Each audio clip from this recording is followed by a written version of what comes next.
Good morning. Really? Let me try again. Good morning. Good morning. I know we're in Norway, but you can still say hello. Are you all awake? Yeah. Right. I'll try and wake you up a little bit. I got up at 5 just to make sure I'm awake for this. So welcome to this IntelliJ Tips and Tricks. I'm overwhelmed by the amount of people that have shown up. Thank you very much. Hopefully you will learn something new today. If you've ever seen any of these sessions that I do in the past, there's going to be a lot of repeat stuff. So if you have seen this, go away now. But don't give me a red card saying I didn't learn anything new. Also, given that there's so many different people in the audiences with different levels, etc., it's very hard to make sure that everybody learns something. So as I always say, I set the bar for myself very low. As long as you learn 3 new things, I'm happy. Okay? At that point, you're also welcome to leave once you learn those new 3 things. Having said that, how many of you actually use IntelliJ? Okay. Anybody here that is not using IntelliJ? Couple of people, right. So my goal is that you don't walk out of here deciding to switch IDEs. If I do that, then we've kind of failed. Having said that, I also want to, I rearranged this, I've done this a little bit in the past, I've rearranged it a little bit just to be more nervous. To add to that, I've also decided to use IntelliJ 15, which isn't released yet. It's in EAP. So, you know, if it crashes, if I do something wrong and crashes, I can blame the team, not myself. So, having said that, if you do see awkward things, it's not me, I promise you. I'm using the latest EAP available. I normally don't use the white background. I normally program in the dark background, but for presentation reasons, I use the light one. I hope that you can more or less see the font size there, although we won't be really looking at much code itself. Before I start, one thing, this is the settings. I'm using a Mac, as you can tell, although I'm trying to get this to work on the new iPad Pro that they released. So the keyboard mapping that I'm using is 10.5 plus. If you're not using that, switch right now. That's the one you should be using on OS X. I'm also using another thing that is called Presentation Assist, right? Under plugins, if you go to browse repositories, there's a plugin called Presentation Assist. And what that does is that every time I type a key, what happens is that it displays at the bottom there. Okay? So that's very good for 2 reasons. 1, presentation. 2, when you're sitting with a colleague and they say, "What key did you press?" You say, "Shut up, look at the screen." Stop interrupting my flow. When I type, you can configure this to show basically 2 different keyboard mappings. So I'm showing the 10.5 plus, and on Windows I'm using the default, which is Win Linux. So if you're using Win Linux, you can see that in the brackets, right? So you can see Control-Alt-S for what I just pressed there. Also, if you come from Windows, when I press Command-N, Command-O in the default keyboard mapping for Windows, that will be Control-N. So every time I write O, you think N. And that only works for Command-O. But nonetheless, think about it. Okay, so let's start. I want to show you a bunch of different things. I'm going to show you some things around navigation. We'll see refactoring. We'll see code inspection, IntelliSense, analysis, working with data, a whole bunch of things. And hopefully you will pick up something new. Now, anybody been using IntelliJ more than 5 years? More than 10? 9.5, right? 10. Wow. Okay, 15? If you have, leave. Seriously, you probably know more than me. So, first we're going to start with navigating to type, right? So Commando, I go to a type. You all know this. I can write, for example, operation, time interval, and it takes me to operation time interval, right? That's nothing new. OTI also does the same thing. So camel case completion takes me exactly to the type without me having to type all of that things. And this works exactly the same way for files. So Shift Command O is the same thing, and if I write scheduler, it takes me to files. I can also do file paths. So for example, I could do RX, and that would show me all of the folders, right? So you can also not only navigate to files, you can also navigate to folders. And then all of this, of course, also takes wildcards. So I could do something like that, and it would show me all of that, or put this in the front, and it would show me everything that is operation in the front. And if it doesn't work, don't blame me. Now, also what you can do is if you go to a file, for example, you could do scheduler and then write 40, and what that does, as you can imagine, is take you to line 40 of that file. Okay, so you can do that directly. Symbol lookup, so that's type lookup and file lookup. Symbol lookup is also efficient because it allows you to basically search for a symbol across the entire solution, right? So I can do, for instance, sum float, or I could do index, and that will basically show me all of the different indexes that exist anywhere inside my entire project, which is a pain in the rear, because there's a lot of indexes here. So if I do, for instance, sum float, there's also a lot of sum floats. You can see that this is green. I don't know if you can actually, yeah, you can see that it's green, so that shows me the test ones. So what happens if I want to go to sum float, but I know more or less where, in what namespace it is? You can do namespace filtering, so you can do, for example, OST sum float, and that will take me to the type OST, which is operation sum test, and then to the met symbol only inside that. So you can actually filter by namespace. Okay, how many of you knew that? Brilliant, that's one. Okay. Cool. This is going to be easy. No, I'm joking.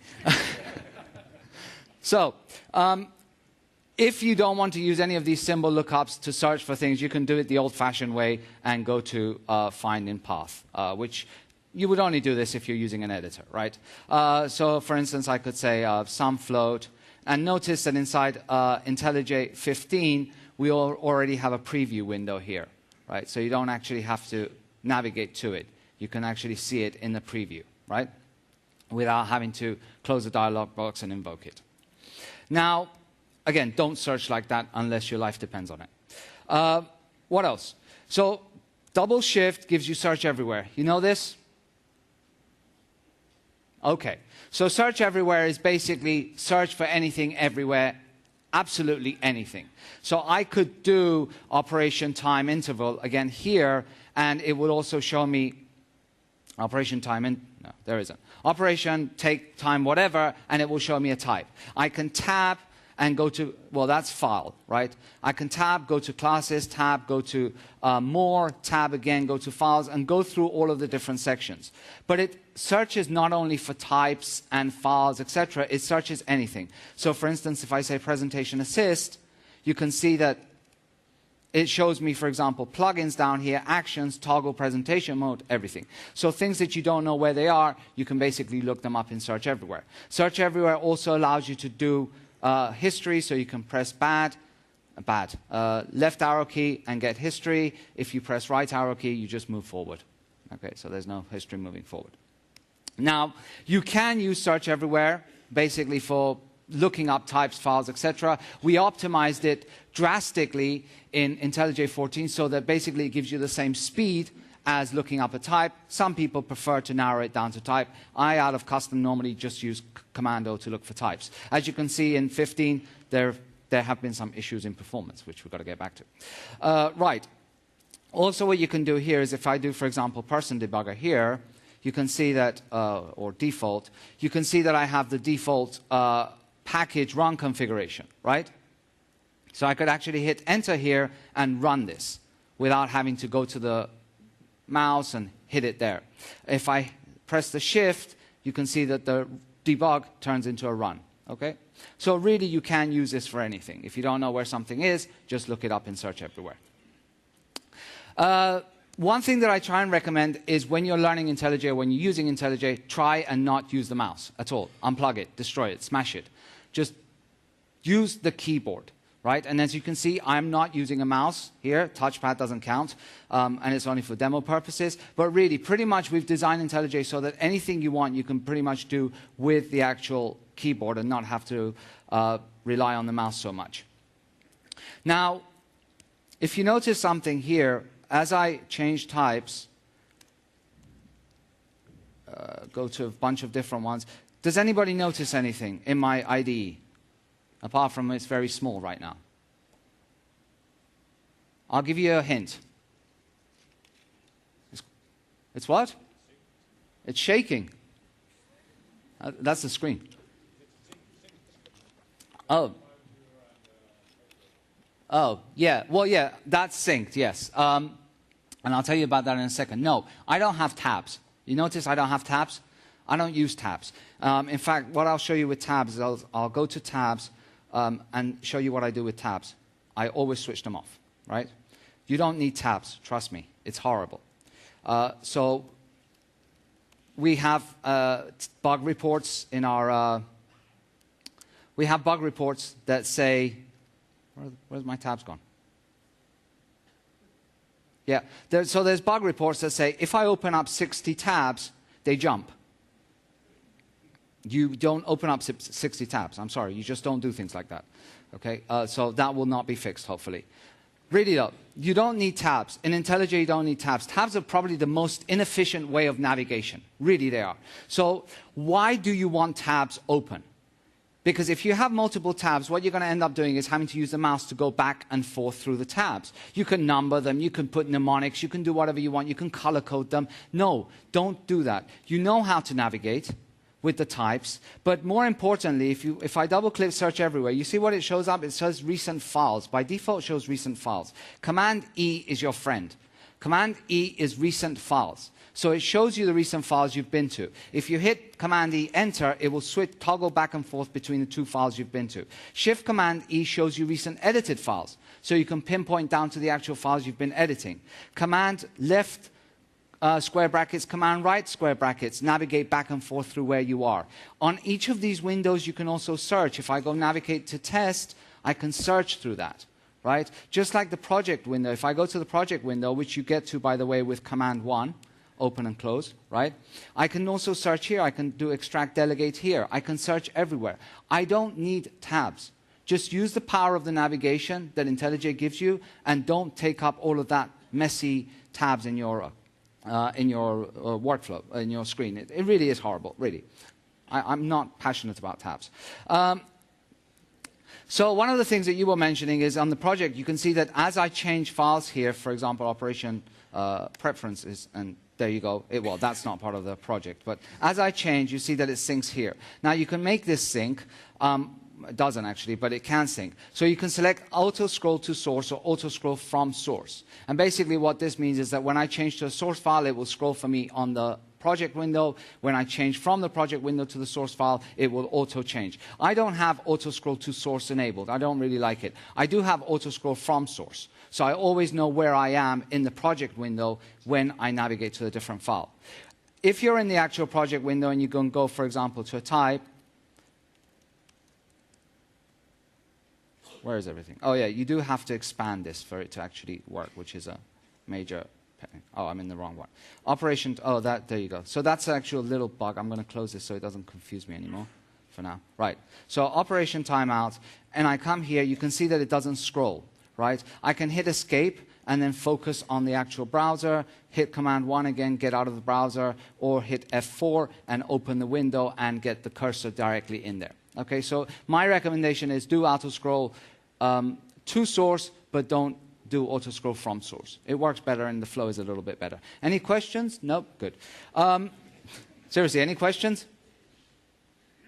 Okay. Are you actually learning something, yes or no? Okay, good. So, right.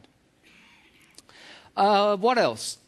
Right, so creating new files, you never do this. You never go file new. No, you don't. What you do is you come here and you press Command N, and from there you create the file, right? And you can say, for example, I don't know, a package or whatever. By the way, don't ever do this either. Watch. I don't come here and I say, or let me do it outside of source so you see it. So, for example, come here and I'm going to say directory ABC. Directory DEF. Don't do that. Do you do that? Yes? Anybody? No? Stop doing it if you do. You do directory GHIJKLMNOP, and it does it for you, right? And you can do the same with files. So I can say, for example, file, blah, blah, blah, blah, blah, blah, blah, test.txt, and it will create it for me as well, okay? That's how you try and create files, folder structures, directories, etc. And if you're inside an actual file, you can also access that new menu. You just invoke it in a different keyboard combination, and you can also create the new files directly from there, right? One thing that we've also added is where's my Scratch files. Have you heard of Scratch files? Scratch files are basically files that you get rid of after you've worked with them. So they don't form part of the project. Sometimes you want to just open up a new file to do some HTML testing or something. You can create a Scratch file, and then once you've done with it, you just close it off and it goes away. Okay? Now, you can see that I don't have a lot of real estate here, right? My window here is at the bottom. If I bring up, like, for example, I don't know, let's say the log, or let's bring it up here. You can see that I'm using the mouse nicely. Version control. So a lot of times, especially people that come from editors, they come to IntelliJ and they're like, how the hell am I meant to write code in that?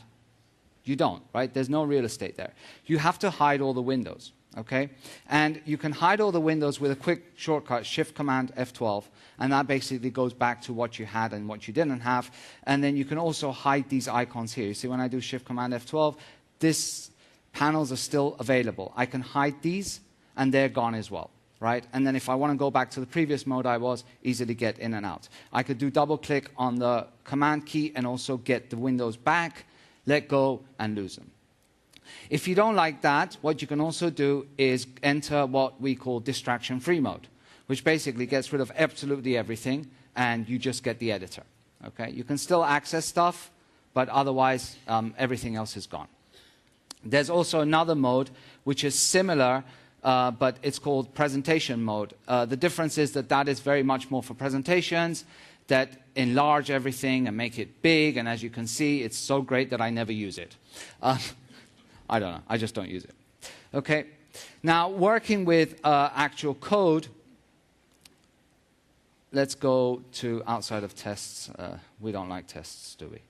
Go away. Oh, by the way, I said that you can do everything with the keyboard shortcut.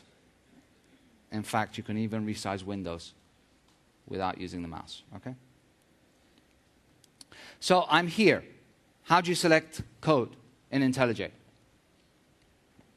Come on, people, be interactive.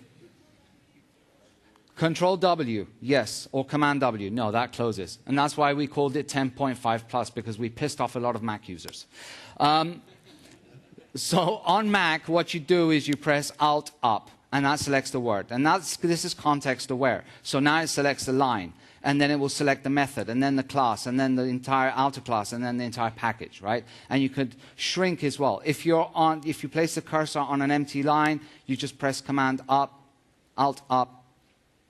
Oh, this is, let's try it on here. And that selects the entire line. If you want to move code, you don't do cut and paste.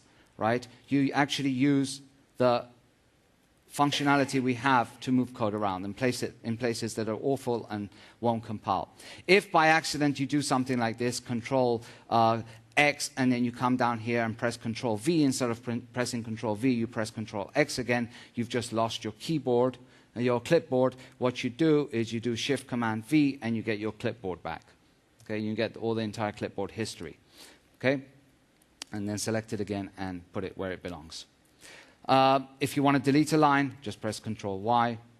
Well, it should be Command Y. If you want to duplicate a line, press Control D. Okay, so that's how you move code around, and don't do those sort of horrible copy-paste stuff things that sometimes people do. Okay, we also introduced another thing in IntelliJ, which is support for multiple cursors. So I can press the cursor here, and then I can press another cursor here, and I can press another cursor here, and I can mess things up really badly. Okay? Now, don't please use this for refactoring. Don't. Right? There are many built-in refactoring tools, but sometimes you need multiple cursors. You also have the ability to select a word. So I can, if I place my cursor on scheduler, keep pressing it, and I get all of the instances of scheduler and mess those up as well. And you also have the ability to basically select all of the words scheduler.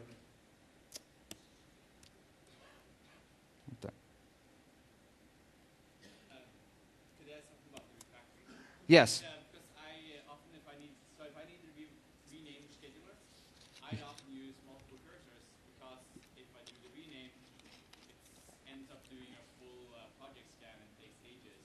Because it's multiple cursors, I just select all the current of the words, fix it, and then mix together.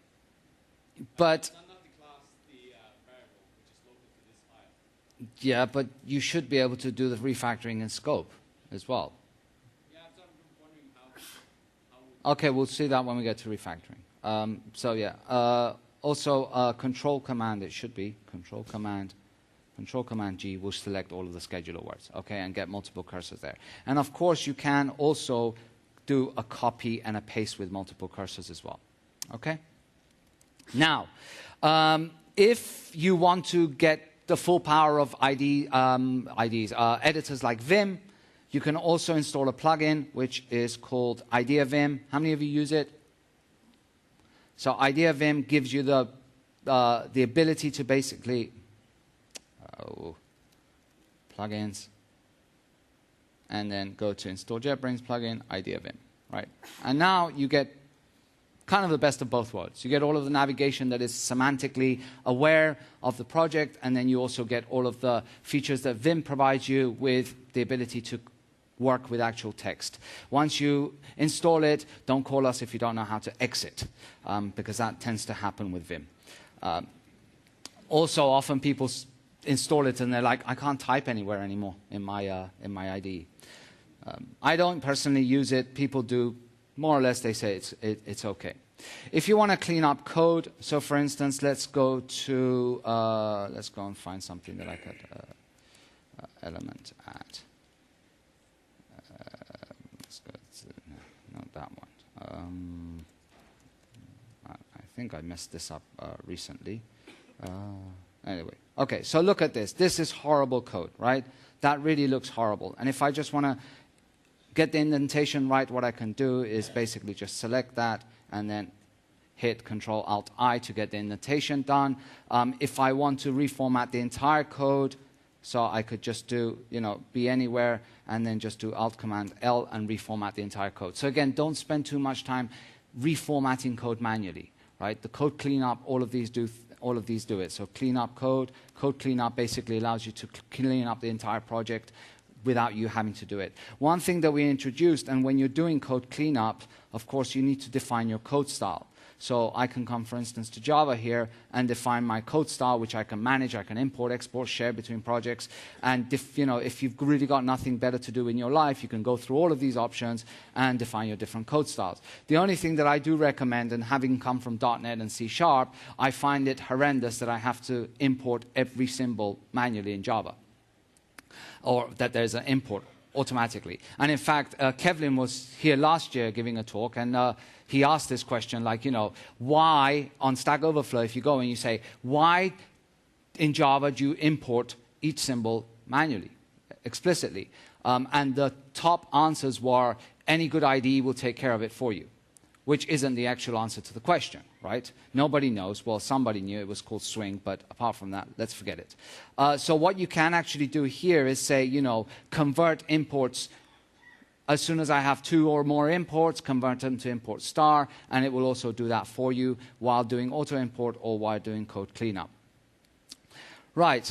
Now, this is one way of defining all of this. The other way that you could do it is you could basically, this is something new that we've introduced in 15. You can select some code, and I'll show you how to select it faster. Just go to the method name, select it, and the Alt-Enter allows me to adjust code styles, right? So I can hit Enter, and then I get this code style window, and as I actually select things, it shows me what it's going to look like. And then I can apply that, or I can save it. So, setting code styles in place based on a section of code. Do you like that? Yes, but just continue to not show any emotion whatsoever. We're all good. We're all good. It's really, really, really motivating me. Let's go back up here and let me see what I can show you. What do we have here? Okay. What do I have here?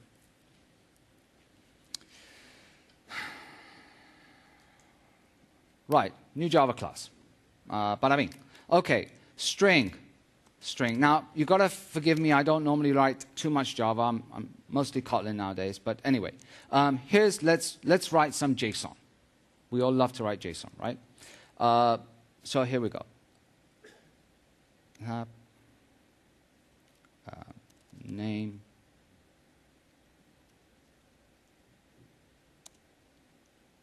Sorry. Hadi.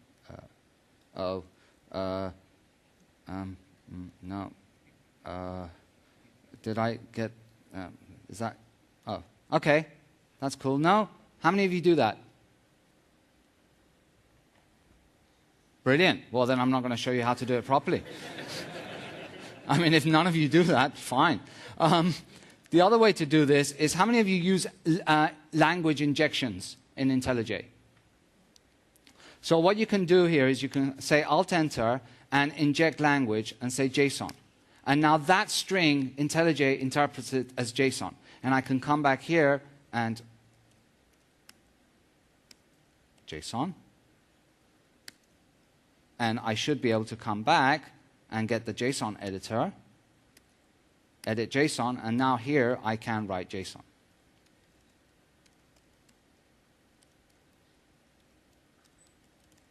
Right? And you can see that that's automatically being put out for me. Right? How many of you knew that? Good? You like? Good. Continue. Of course, you can do this for other things as well. So I can do HTML. So I can come here and say inject language reference HTML. And there is also the ability to do it with, you can also do regular expressions. So let me go and say check visa. So here, for example, I have regular expressions. But for IntelliJ, this is just a string.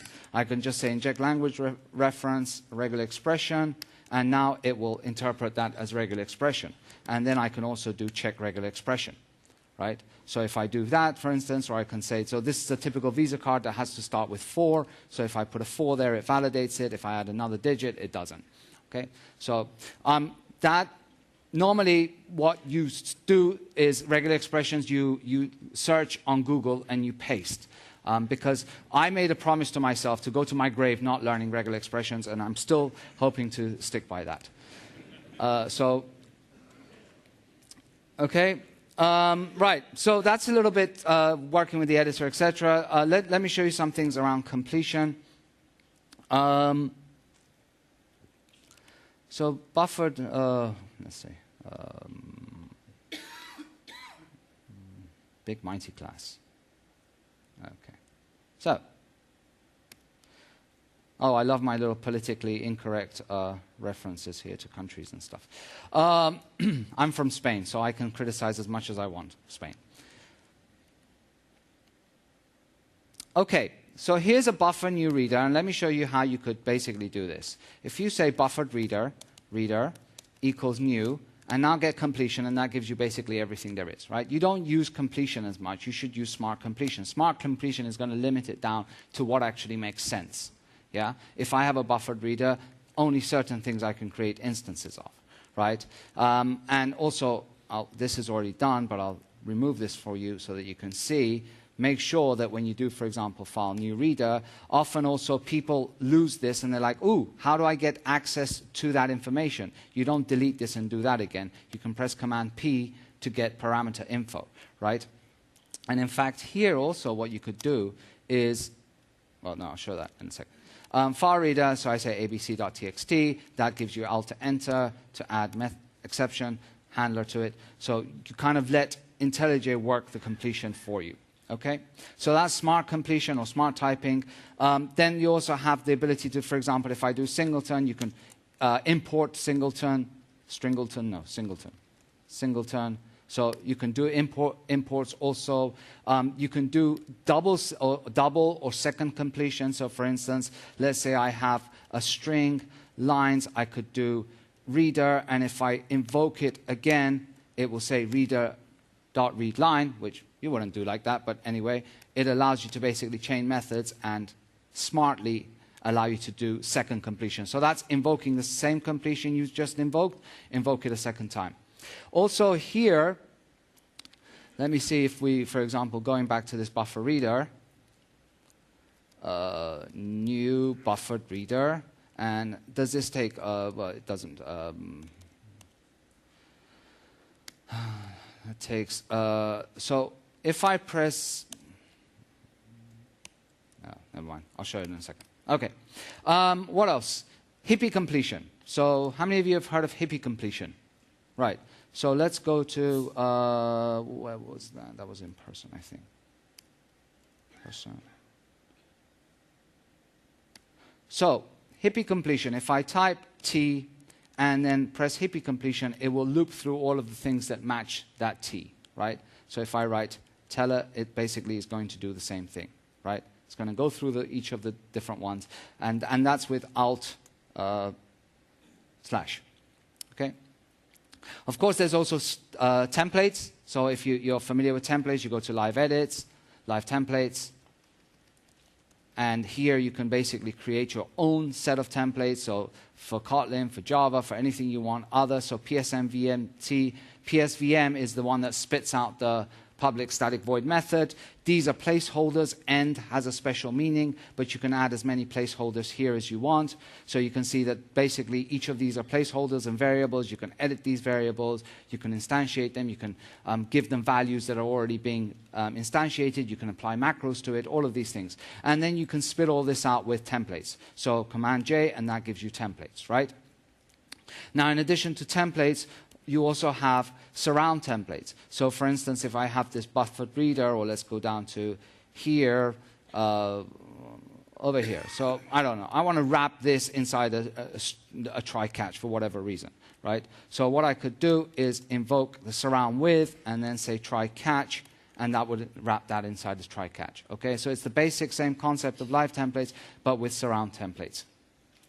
And now there's also another thing that we introduced, which is called postfix completion. So for instance, let's go ahead and create a person, which you could do with introduce variable, I know. Oh, here's another completion. Shift command enter, right? Did you see what happened? Shift command enter. So I inserted a semicolon using 3 keys instead of 1, which is awesome. No, that actually does more things. So for example, if person equals null, it will complete the statement as well, right? The semicolon thing you can also fix. If you don't want to, you can use a language such as JavaScript, which semicolons are optional. Then you can go to Hacker News and argue about when they're optional. So let's say I just did if person equals new whatever, but I forgot to do the if person is null, do this. So postfix completion allows me to call it in reverse. So I can just say not null and then call it in reverse. Did you see that? So I said person, instead of saying, oh, I forgot to write if it's not null, I can just invoke postfix completion and it will do it for me. Okay? Are you still picking things up? Yes, good. Okay. Right. Now, a lot of these things are also available for different languages. So, for instance, I can go to Emmet here, and this is HTML. I could say, for example, I have a paragraph here. We also have already now, it automatically changes, so you don't have to do that. But if I say, for instance, I want to wrap this div inside a div, I can select this div and then also invoke surround template and say surround it with another div. So, and a lot of these functionalities work in different places. In HTML, of course, we also have Emmet. How many of you use Emmet? Right? So if I want to do, for example, UL and then LI, what I can do is just press Control D a bunch of times, or I can use what's called like the CSS completion. So let's say I want a div, and I call it my div, and then inside this I have UL, and then I have li times 5, hit tab, and I get that same thing outputted, right? And it works with 550 as well, and it works with 500 as well, and it works with 5,000 as well. No, it doesn't. Okay. Yeah, so most of the things that I show are available for different types of languages. And in terms of the completion, if you're doing JavaScript, so we provide support for JavaScript with the Node.js plugin in IntelliJ. So you get all of the completion for AngularJS, you get it for all of these different things. Now, there are times, sometimes that you don't want us to provide completion for libraries or files that are included in the path. For example, the Node modules subfolder sometimes doesn't need it. And what you can do is go to JavaScript libraries.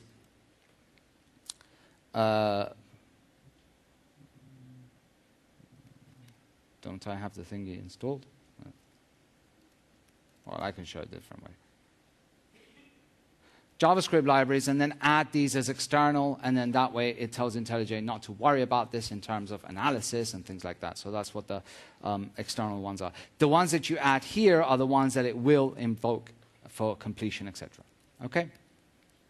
So again, I'm focusing a little bit on IntelliJ given what conference we are, and sorry, Java, what conference we are, but a lot of the functionality is pretty much available for other things. Now let me switch over and show you a little bit of like navigation analysis. So for example, if I go to operation time interval, from here I can, for instance, go to command B or command U, and that will take me to the super method, etc. Then let's say, for instance, I don't know, let's go up here and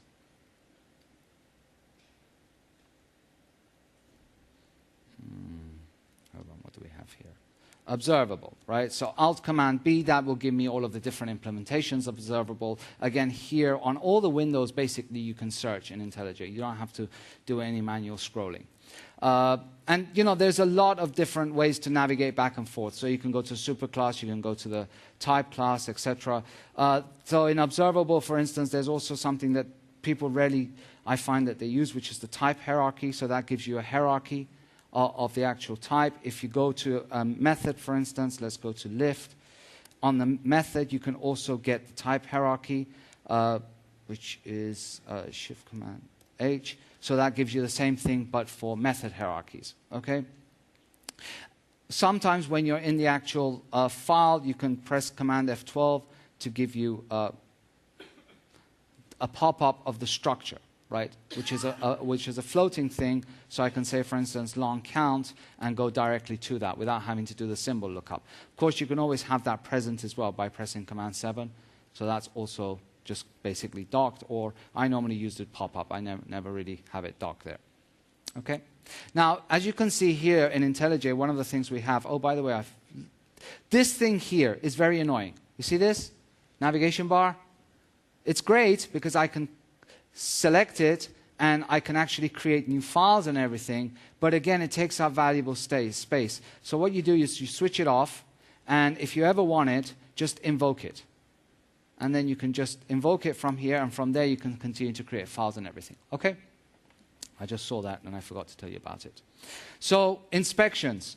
You can see that, you know, one of the things that IntelliJ does is tell you or warn you about all of these different types of inspections that you have. And if you go to inspections here, and if you know how to type, you see that we have a whole bunch of different inspections. And you can switch these on and off. A lot of times when people come to IntelliJ, they're like, stop babysitting me. Stop telling me this shouldn't be done or that shouldn't be done. I like my code to throw null exceptions, right? So you can switch these off, and you can customize them, and you can adapt them to different projects. And you can add to these, obviously, as well. You can add to these in you know, creating plugins, and I'll show you in a different way now as well. But basically, all of these, you can switch on and off. You can set the severity level. You can define the scope, where it's applicable, etc. And these now show up individually here. If you right-click and select Go to Next Problem, it will show you all the hints, tips, suggestions, etc. If you just say high priority problems, it will only navigate to the next actual error, what IntelliJ considers an error. So when you use the next highlighted error, previous highlighted error, that will only go through errors. It won't go through suggestion, hints, etc. So you can also run inspections. So you can just say run inspections, and basically run the entire, where is it? Run the entire inspection, inspect code, and what that will do is basically run the inspect code for you across the entire project, apart from seeing it at an individual level. But often you might want to have one of these inspections off, but you might want to invoke it. And you can do that by saying run inspection by name. And then there you type the name of the inspection. And then you can say, for example, questionable name. And what that will do is analyze what it thinks are weird names that you probably shouldn't be naming your variables, like A, B, C. Okay? So even though you have those inspections off, you can actually run them manually if you want. Okay? Now, as I said, you can also extend this. You can extend this via plugins, but there's also another feature that rarely is used, which is called structural search and replace. How many have heard of that?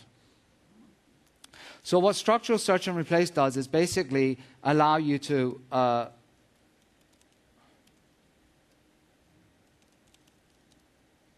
search for code based on a template.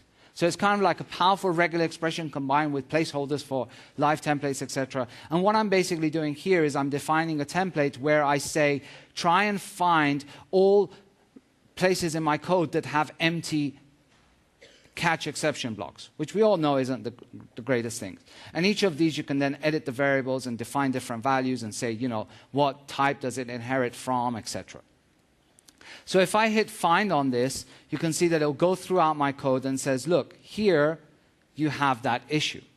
But also notice that this is underlined, right? And if I click on it, it says to me bad exception handling. And also I get the little light bulb. If I hit Alt-Enter, it says replace with do something. Because effectively, what I'm doing is just eating exceptions. And that's not the best thing. So how have I incorporated that custom analysis? If you go back to the inspections, and you do structural search, you can see that you can actually add these patterns and set the severity levels, right? So if I set this pattern, I also can provide a replace template. And that replace template, effectively, IntelliJ interprets as an Alt-Enter quick fix, as an intention. So what this means is that you can create your own structural search that looks through your code base, that looks for potential issues that your code has, and find common problems. Okay? So you get new people joining the team, then maybe juniors, they don't know about certain patterns, you don't want them to do that. A lot of this can be caught using automated systems without having to do manual code reviews. Okay? And of course, it's always good to teach people, so in addition to saying, replace with this, say, replace with this, come and ask me why I'm telling you this. Joke. No. Not working. Actually, in ReSharper, we have, when you hit Alt-Enter, we have a very cool feature which says, why is ReSharper suggesting this? And then when you hit that, it goes to a wiki page, and it tells us why, like, because of this and this and this. We don't have that in IntelliJ yet. Okay? Now, beyond kind of like the inspections, what you can also do is, let me show you JUnit. So here, there's a couple of other kind of like interesting things that you can do. If I go, for example, to comparison failure and I select expected, there's an analyze menu, which I found a lot of people don't use. And there is analyze data flow to here and from here. And basically what that is saying to you is analyzing where the variables are being read, where the variable that you're on is being set. Whether it's for a method, whether it's for a property, whether it's for a variable. It analyzes that for you and shows you all of the different places where this is being read and being set. And that's very good to kind of understand the flow that's going on. The analyze menu, of course, has other things like the dependency matrix that basically gives you a nice, beautiful dependency matrix and analyzes the entire project for you, and then you can see all of the different dependencies, any potential cycles, where the users are, etc. And There's also a plugin written by Baz, one of our colleagues, which is called the metrics reloaded, right? And you can download this as a plugin, and then if you do calculate metrics, it basically provides you with a whole bunch of metrics that you can calculate. So it's got a set of predefined ones, and you can click the box and select your own metrics, define your own kind of values, and then hit run. So let's say, for example, JUnit testing metrics, hit OK, and then that will run some metrics on the project and show me like package metrics, module metrics, project metrics, etc. And there's a whole bunch of different metrics that supports. You can install that. As I said, it's called Browse Repositories, and it's called Metrics Reloaded. There you go. Okay? How many of you use that? Right. Cool. So, how many of you work with databases?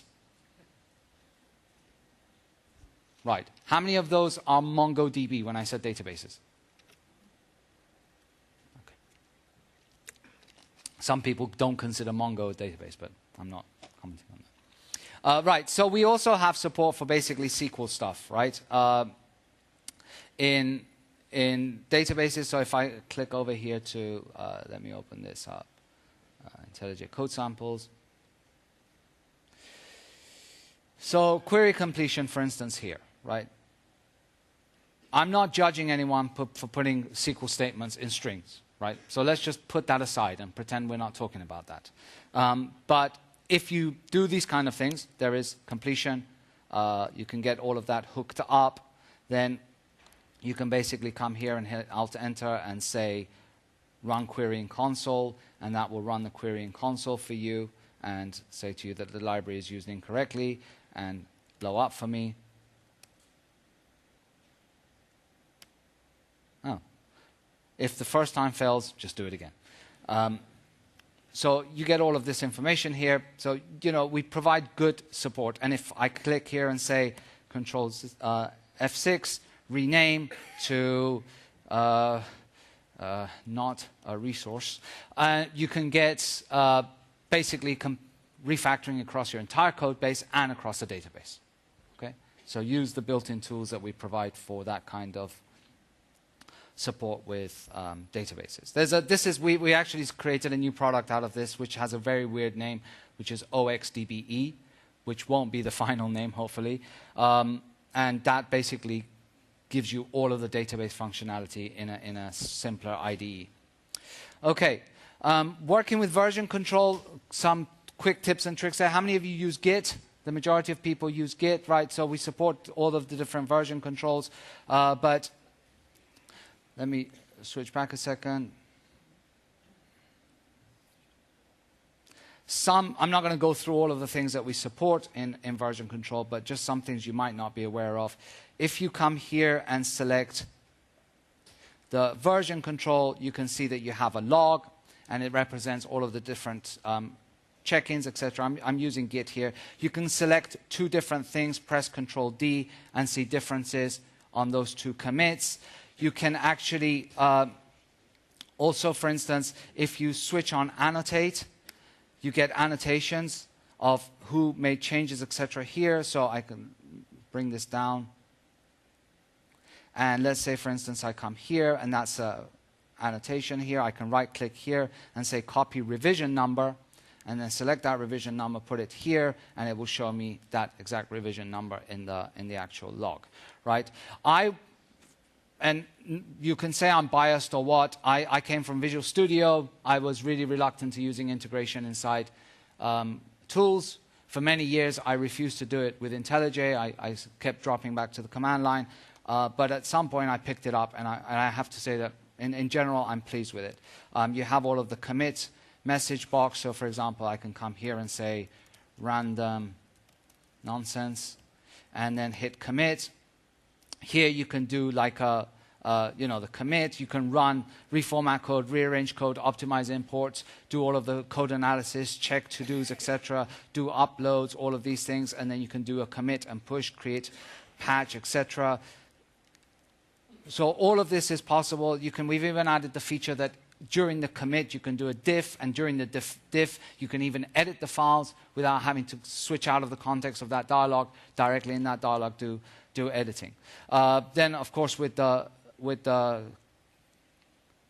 log here, we also have support for cherry picking and a whole bunch of things. But this is kind of specific to Git, so I don't want to delve too much into that. Okay, well, let me just show you some things with debugging code that you might not very much be aware of. So here I have a person debugger. Right.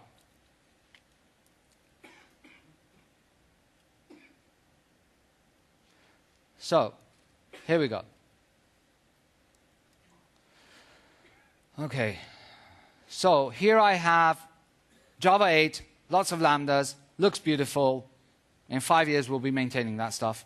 And I've got a list of people, etc. So if I set, for instance, a breakpoint here, and if I hit debug, well, you know what's going to happen. But before I do that, right-click here. How many of you have ever right-clicked on that? Okay. And clicked on more? Substantially few. So if you click on more, you get a whole bunch of options. So you can like set a breakpoint conditionally. You can log messages to console, log evaluated expressions. You know, all of these different things. You can create groups of breakpoints, enable those breakpoints at a group level, disable them at a group level. A whole bunch of different things that you can do there. Then what you can also do is if I come here and see if I set a breakpoint, we've got a new feature. It says, what do you want to break on?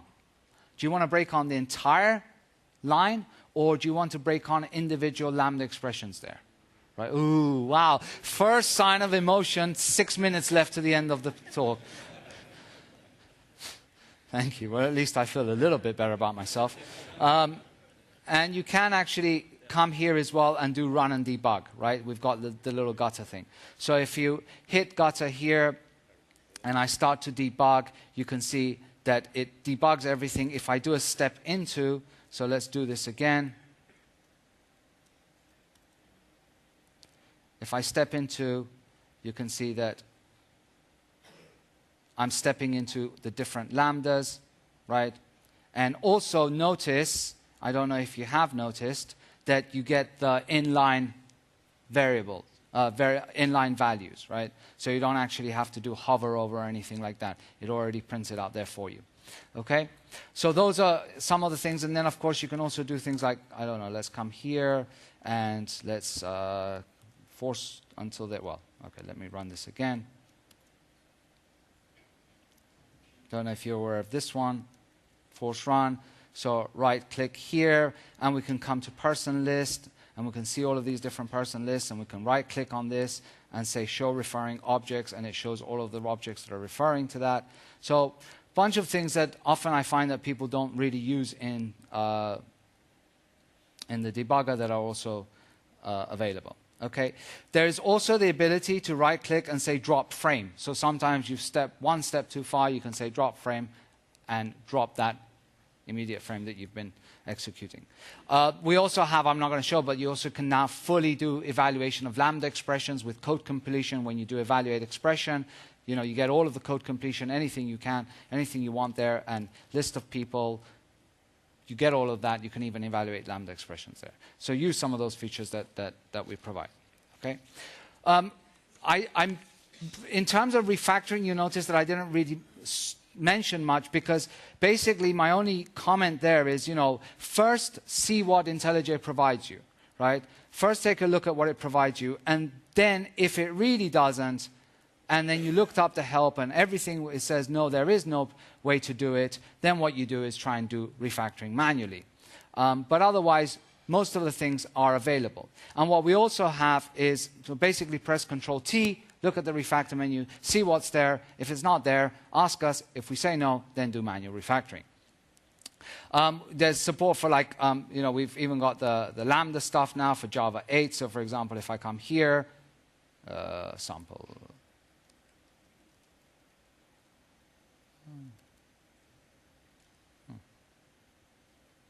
Never mind. So you can convert for loops to collections with just Alt-Enter now. We've got that kind of Lambda 8 refactoring. But what I wanted to show is that things are context aware. So if I write context here, A, B, C, D, E, F, 10, right? And if I hit refactor this, or if I do extract variable, you can see that it extracts the entire screen, the string. But if I select the 10 and I do extract variable, it does a different thing.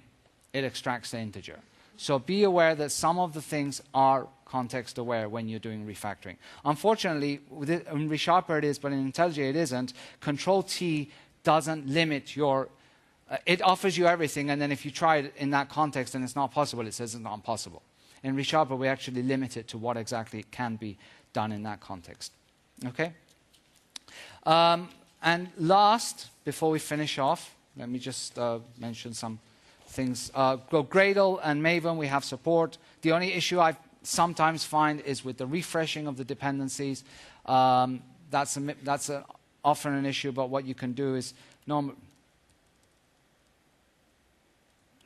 if you just go to Gradle window, this is an issue that, oh, this Maven project. Do refresh or hit download, and that normally takes care of things. We do have some tools. If you're a die-hard terminal person, you can get terminal, Alt F12. You can have multiple tabs in the terminal, so all of that is there.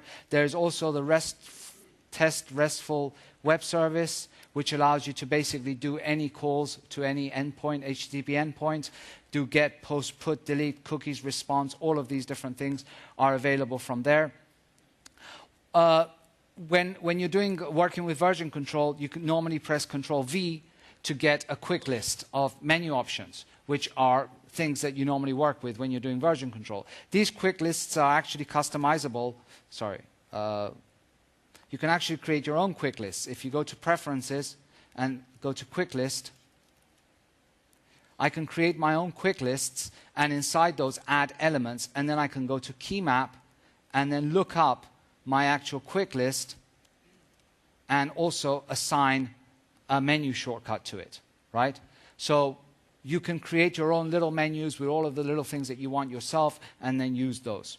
One thing that you do if you're, especially if you're doing like pair programming or you're working with other people, sometimes you switch machines and the keyboard bindings that you have don't coincide with the other ones. You don't go through preferences. We've got a quick switch menu, which always remains the same independently of the keyboard binding, Control tilde, and that allows you to quickly switch things. So I can say key map and then say, for example, Emacs, right?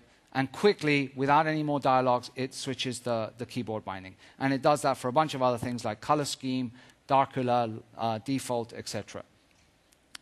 And